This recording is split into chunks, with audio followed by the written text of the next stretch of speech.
Bismillahirrahmanirrahim. Assalamualaikum warahmatullahi wabarakatuh.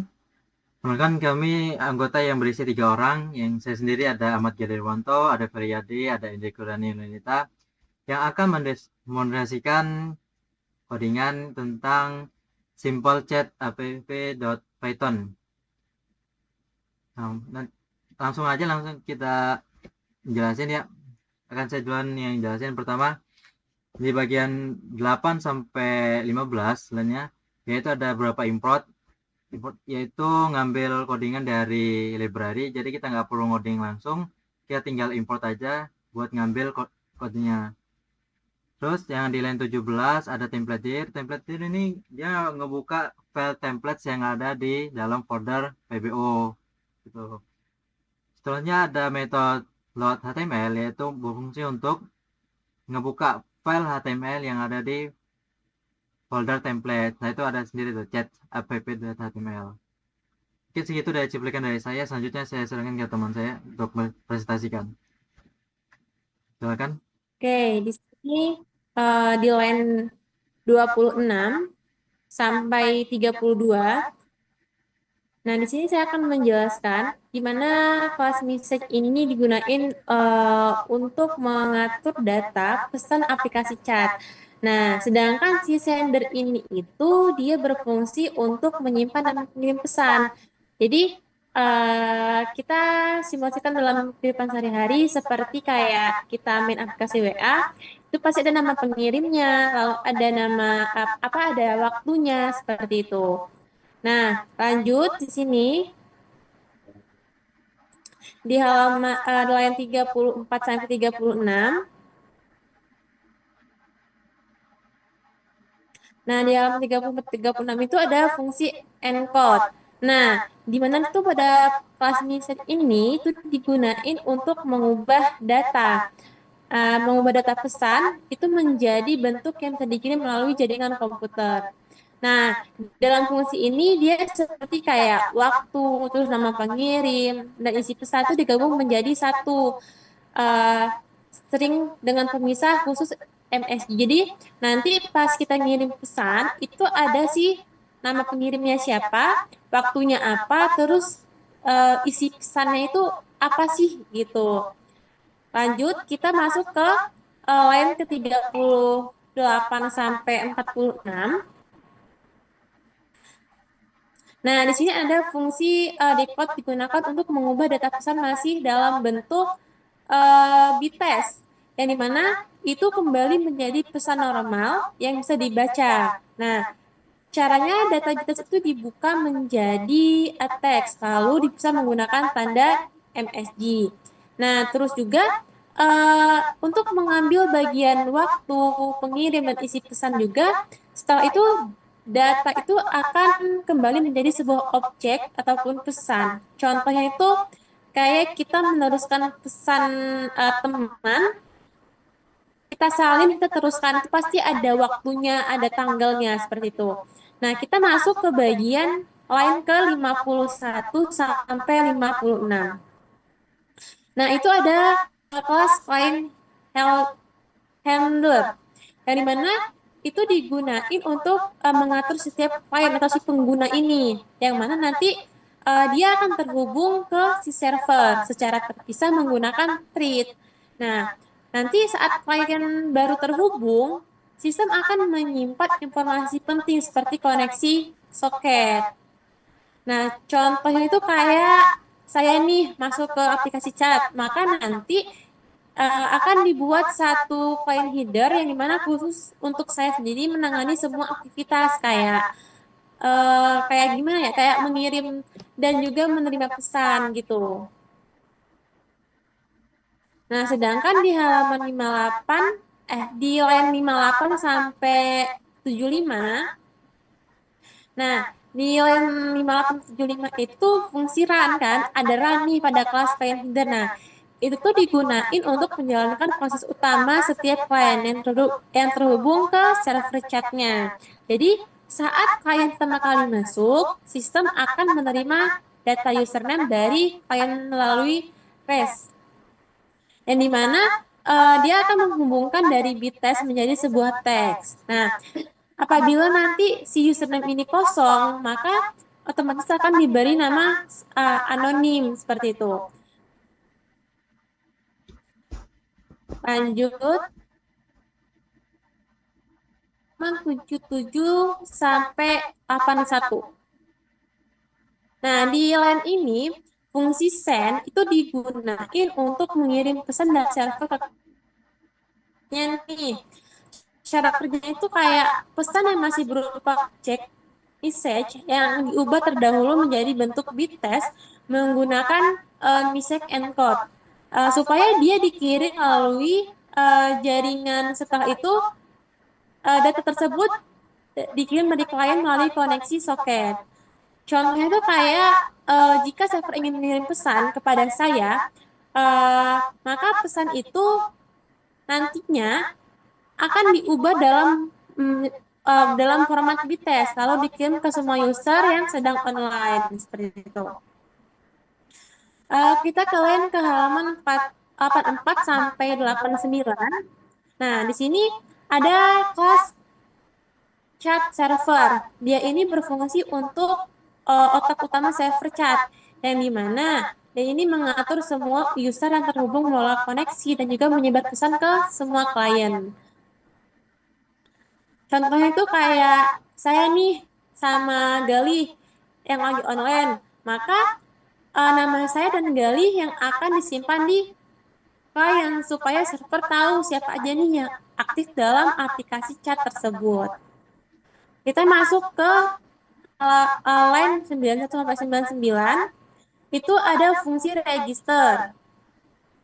Nah, register ini digunakan untuk ketika user baru masuk ke sebuah server, maka si user ini akan ditambahkan ke daftar klien.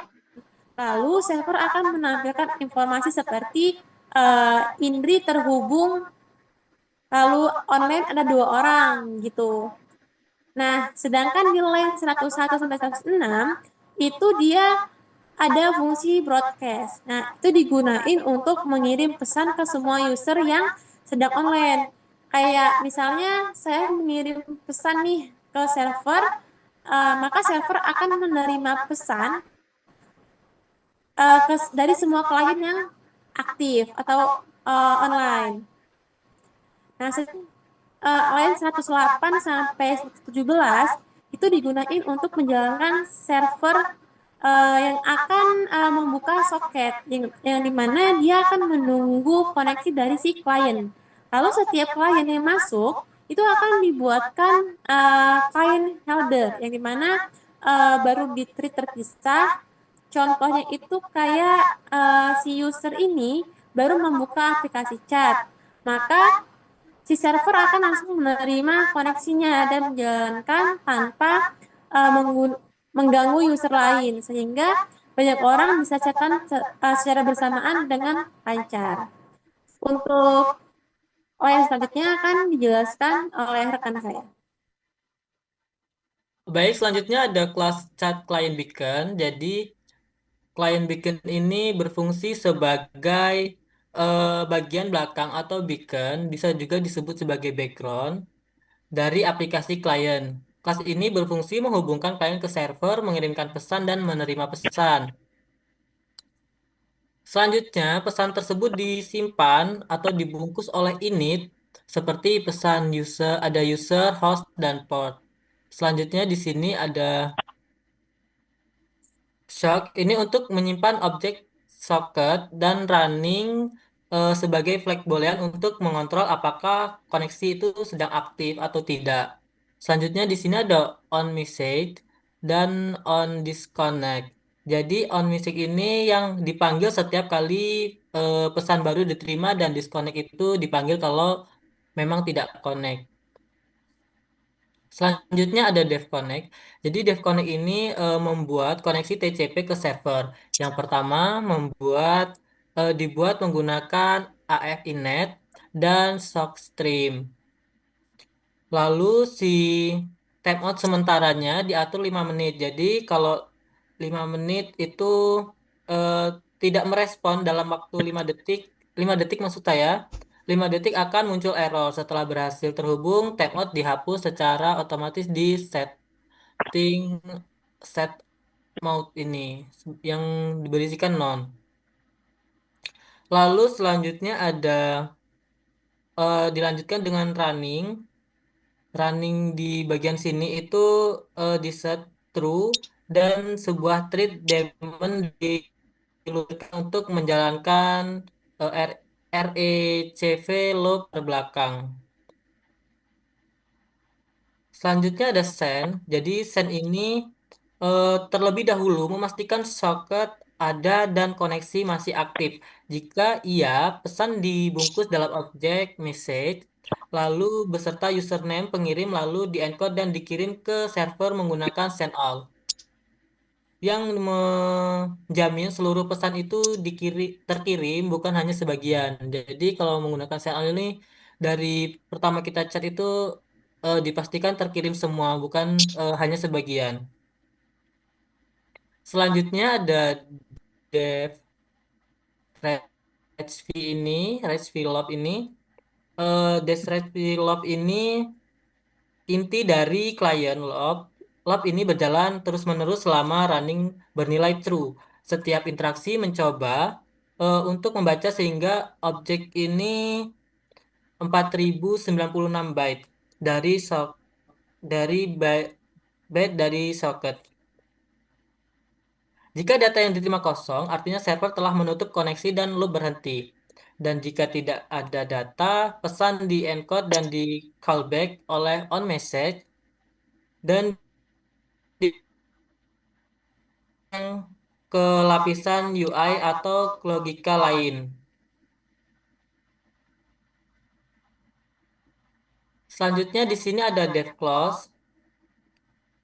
Jadi dev clause ini menghentikan log penerimaan dengan mindset running false, lalu menutup soket secara explicit, penutup dihubungkan dalam try atau expect untuk mengembalikan error yang kemungkinan muncul jika soket sudah dalam keadaan tidak valid. Lalu selanjutnya akan dilanjutkan oleh teman saya. Nah, selanjutnya ada web view API dari kelas method ini sebagai penghubung antara Python dan JavaScript pada halaman web view.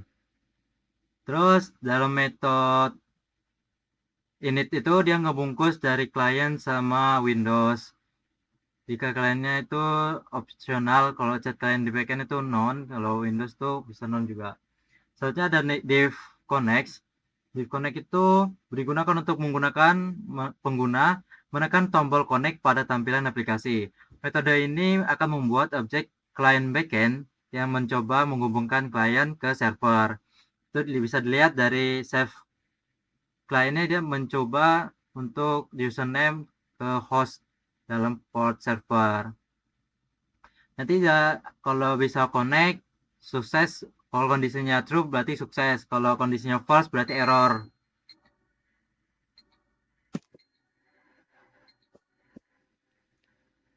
Nah, selanjutnya ada metode send message yang ada self text yang tipenya string. Digunakan ketika pengguna mengirim pesan dari antarmuka. Metode ini akan meneruskan pesan ke backend untuk dikirim ke server. Itu. Nah, setelah itu ada metode send message yang tipenya text atau string. Send message itu digunakan ketika pengguna mengirim pesan dari antarmuka. Metode ini akan meneruskan pesan dari backend ke server. Bisa dilihat dari jika save-nya klien atau bukan dari klien running. Kembaliin return JSON-nya false, error, tidak terhubung gitu. Tapi kalau terhubung maka sukses. Terusnya ada metode disconnect. Disconnect tuh tahu sendiri artinya memutus ya. Dia putuskan hubungan koneksi dengan server. Jadi nanti kondisinya true maka dia putus dari klien ke servernya putus. Terus ada metode push message digunakan untuk mengirim data. pesan yang diterima dari Python ke JavaScript agar dapat ditampilkan di halaman chat. Jadi ini sekedar penjalanan dari metode ke JavaScript sih. Tuh dari teksnya tuh kan dijalanin dia. Timestampnya, jamnya berapa tuh.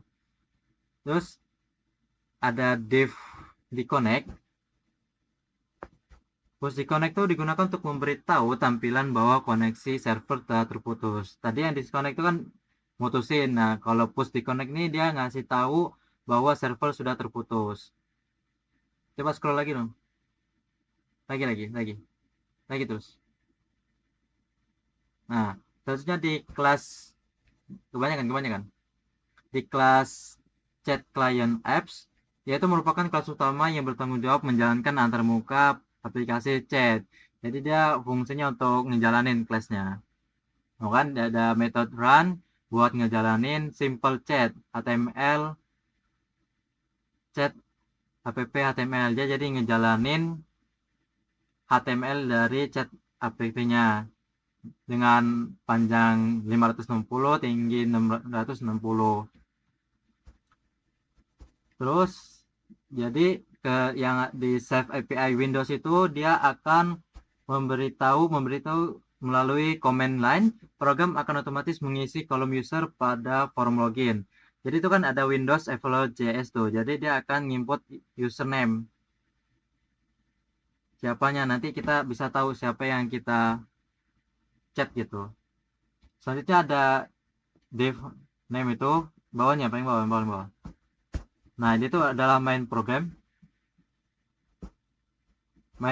jadi dia bisa ngejalanin terdapat itu if name sama dengan main kan. Blok ini digunakan untuk menentukan apakah program dijalankan dengan server atau klien. Jika dia server maka dia akan muncul servernya gitu. Orang server. Nanti kalau dia ngejalanin sebagai klien nanti dia di .py-nya klien galih gitu. Nah, mungkin cukup segitu aja dari pemaparan dari code-nya. Kami akhiri. Wassalamualaikum warahmatullahi wabarakatuh.